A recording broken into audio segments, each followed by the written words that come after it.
자, 이게 위기 시에 경호라는 명분을 내세우면 예. 정말 이제 어떠한 행동도 합법화될 수 있는, 합리화될 수 있는 예. 이게 정말 그게 가장 큰 위험이죠. 위협이고 예. 무서운 거고, 예. 그 다음에 국민을 지켜줬던 완충지대, 뭐 경찰의 역할이라든지 이런 것들이 다 사라져 버리는 거거든요. 예. 그래서 그런 일부에서는 조금 성급한 추측일지 모르지만은 이게 만약에 이제 이런 식으로 대통령 퇴진 집회가 계속 규모가 커지고 예. 목소리가 계속 커지고 거기에 북한의 어떤 그 도발 이것이 또 커지고 이러면 이런 것들을 명분을 내세워서 뭔가 윤석열 정부가 좀 비헌법적인 아니 뭐랄까 좀 비상적인 예.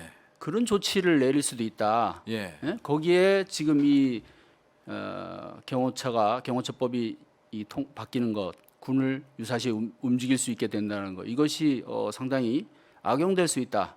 이런 우려가 나오고 있어요.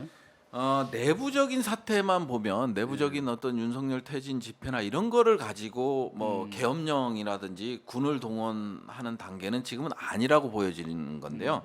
문제는 뭐냐면 이게 골칫거리 정부 입장에서는 정치적 위기이기 때문에 이게 골칫거리거든요. 상당히 집회가 뭐 1만 2만 할 때와 몇십만 할 때와는 차원이 다른 거고 이제 피부로 와닿는 게 이제 정권에서는 상당히 크게 와닿을 거란 말이에요. 그러면 이거를 안정시키고 타파하려는 의도를 숨기지 않을 텐데요.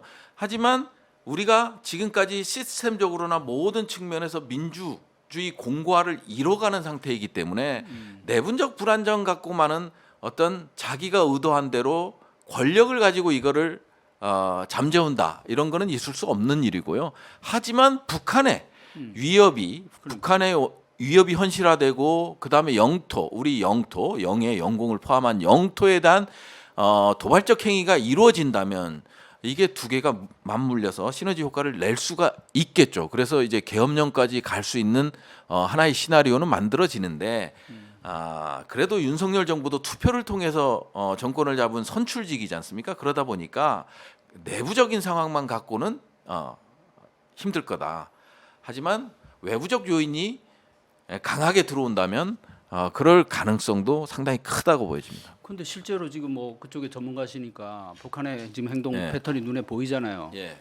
지금 북한 김정은이 의도치 않게 윤석열 정부의 그런 명분을 만들어줄 가능성이 농후하지 않습니까? 지금 하는 거 보면 상당히 지금 패턴을 북한의 도발 패턴이나 우리의 대응을 보면 출구가 없는 상황이에요. 그러니까 완전히 강대강으로 지금 뭐 가잖아요. 출구가 없어요. 출구가 없다 보니까 조그만 촉발 요인 트리거가 있으면 이거는 상당히 군사적 충돌로 이어질 가능성이 높고요.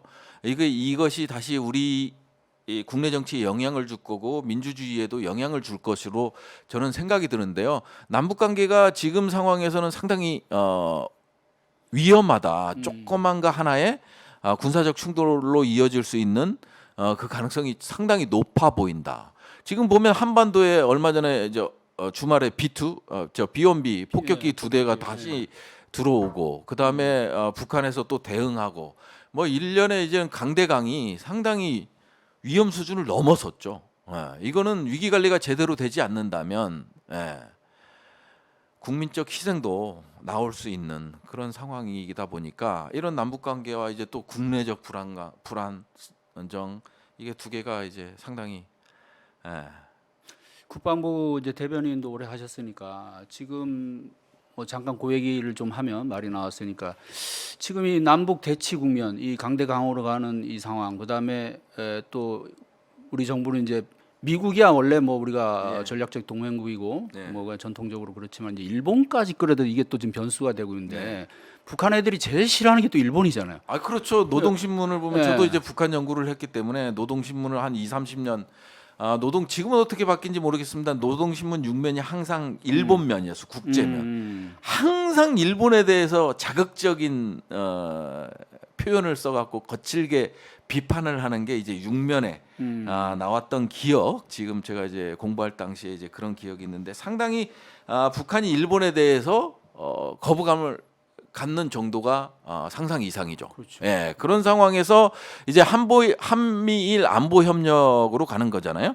실질적으로 북한의 위협에 대응하는 데 있어서 한미일 안보 협력이 플러스는 될 겁니다. 그러면 우리 국가 안보를 담보할 정도의 플러스냐 저는 그렇게 보지는 않거든요. 여전히 일본은 전수방위에 근거한 그러니까 공격이 들어왔을 때 방어한다는 차원의 어떤 안보 전략을 지금까지 유지해왔고요. 뭐 아베 정부에 들어서면서 약간 변화가 있긴 했습니다만은 그럼에도 불구하고 전수방위에 입각했고 뭐 위성이 많지 않냐 뭐가 많지 않냐 하지만 이런 것들이 일본의 어떤 것들이 우리한테 도움된다고는 안보적으로 큰 도움이 된다고는 생각하지 않거든요.